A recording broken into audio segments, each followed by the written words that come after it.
Hey, we going on live. Back again with another live, man. Just chilling around. But I definitely had a topic I want to speak on. Obviously, if you see from the title, the sexism and raising children, especially for black males and black females, because I noticed that the system is designed to keep most of the black people down, obviously. But from my knowledge, I realized how through the years, how black men just get penalized just for being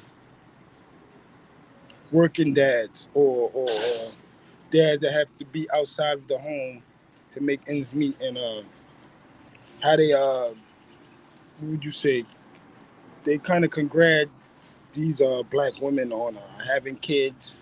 Well, they don't even do that. Let me not say that because it's more of the black women making situations like that happen because the first thing they want to do is get public assistance because they don't believe in working no more. Obviously, after the pandemic and even before that.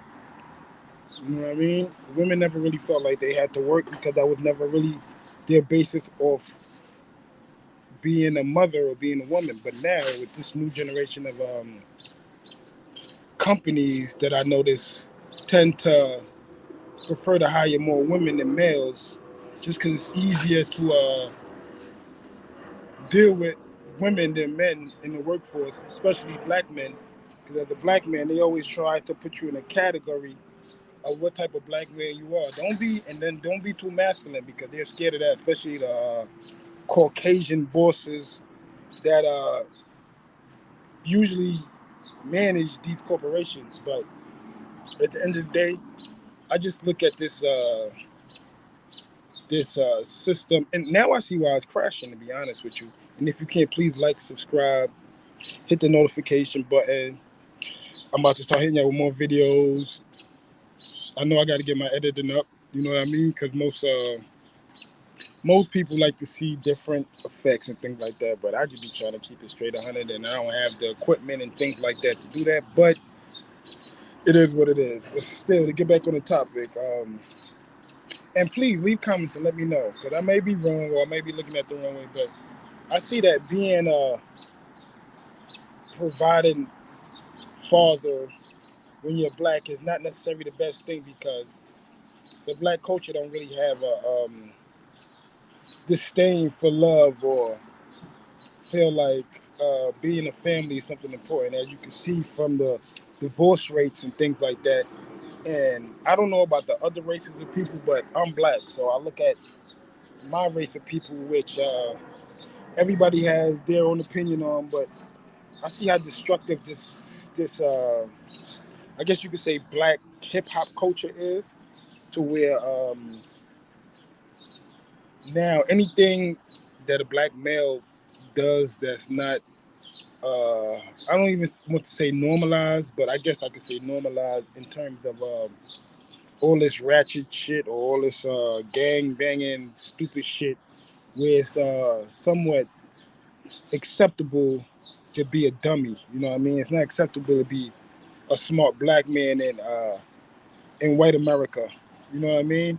It's good in terms of knowing how to stay out the way or not doing things that particularly might get you in danger, but in terms of just uh, building up a company or building up something for yourself, no black man here could do it by yourself because you need white money to make businesses here. Nobody glorifies black companies unless a white person endorses it first. And I know a lot of people are like, oh no, well this person did that and this black person did that, but they always pick a handful of black people to make it look like you're on the equal playing field, knowing that it's another 100,000 black men that can't find a job, can't get help from the system. They're giving the migrants most of the unemployment, welfare, things like that. So it's very rare for an individual black man to do what he got to do to provide for his family. And then when you go to the routes that the old Italians and the big mafia people used to do, it's like, oh yeah, he's a hazard to his community. He's doing X, Y, Z. Meanwhile, we know these things are getting shipped by white people with white planes, and because listen, I don't know too many black people that own private jets, and most of them that do, they're not going to other countries to bring back stuff for black people to be good. No, it's mostly white people that go get the cocoa leaf, they go get marijuana plants from Vietnam and all these places, come back, give it to black people to tear up their community. So at the end of the day, it's not like black people are doing this shit on purpose. When you get out of when you first of all, from black people being slaves to not being slaves, you don't have no businesses. So at the end of the day, you still got to work for the same old white people that enslaved you from Jump Street. And what they gonna do? They gonna give you a penny on the dollar. They're not trying to pay you. One thing I realized in life: nobody wants you to be better than they are, especially if they're helping you. Nobody. So at the end of the day, you got to do what you got to do to make yourself better. Sometimes you got to do things that you don't want to do. But at the end of the day, if you have a dream and you want to live up to that dream, you do that.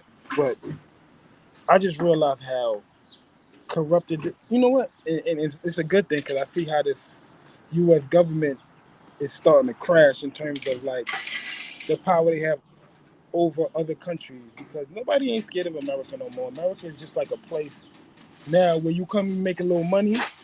And if you, that's why foreigners make it so good in America, because they come here, they make a little money, they build a house where they from, they work for a couple more years, and then they out. Because they know at the end of the day, America is not gonna allow you to do what you were born to do. Like they're not gonna allow you to flourish in the lifestyle that you make for yourself. Because America is naturally racist. So if a place is naturally racist, people from the opposite color that dominates the society is always gonna get the short end of the stick, which some people don't mind. Some people don't mind taking 50,000 instead of 500,000, but it's fucked up when you're worth $500,000, but you only can get $50,000 of it. And that's what I noticed about black people. Anything black people own, it doesn't have the same value compared to if a white person owns it. You know what I mean? Like, as soon as you buy a Mercedes Benz as a black man, the price tag goes down because they don't respect black people. And wow, hold on for a minute. You know how much is going on because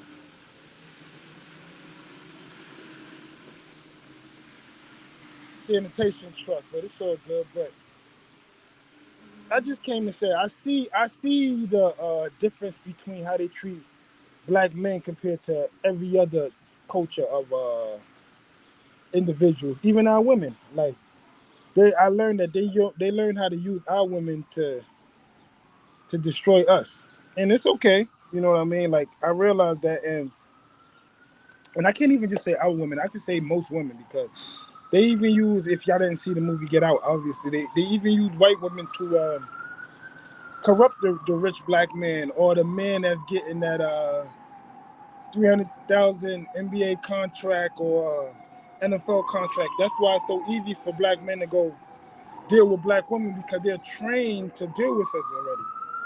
But at the end of the day, their family's getting all the fortune. Just like you can look at Kobe Bryant's situation. Kobe Bryant's family doesn't get anything. His wife gets all the proceeds for everything. Wow. Well, obviously, you can see it's 7 minutes to 10, and it's already an ambulance going to handle business, which tells you that this black community is not. It's the way they want it to be, basically. You know what I mean? Like nothing has changed in the last 30 years. Everything has been the same. And please enlighten me on what you feel like I may have said wrong, or what y'all think that could be better analyzed. Because I'm looking at society right now, like most of black men right now that's probably in the workforce right now is not gonna last long. I see the migrants. I see how they use them and abuse them, and then just dish them off. They'll have them coming here telling them, oh, they'll give them X, Y, and Z, and in the next 2 months they gotta leave because the government is not built to help people. They're built to help themselves. If you didn't know already, they're built to help themselves. So even the police force that we have that think we help, they help the community. No, they're here to help whatever the government got going on. It's not for the people. They're protecting the government assets. They protect buildings. They don't protect individuals. Like, and as much as I try to tell people certain things, I realize it's naturally understandable to be ignorant in this society because it's built off ignorance. White people can lie to you every day and tell you the sun and the moon is whatever they want it to be, and you got to go with it. That's why they have the news. That's why they have media. That's why they have social media, so they can train people to learn whatever the person on the other side of the screen wants you to see. And most people ain't thinkers, so they're gonna go with whatever they hear and run with it. But at the end of the day, I see the racism. Just to let y'all know, I see the racism in the world, even though people don't like to admit it, because most people benefit from it. But on that note, please just follow, give me a comment, let me know how you feel. I know there's gonna be a lot of females on here probably saying something, or probably not, because it's not really beneficial to pardon me, black men achieving understanding in the world. So just hit me up, let me know. I'm gonna hit y'all with another video later. One.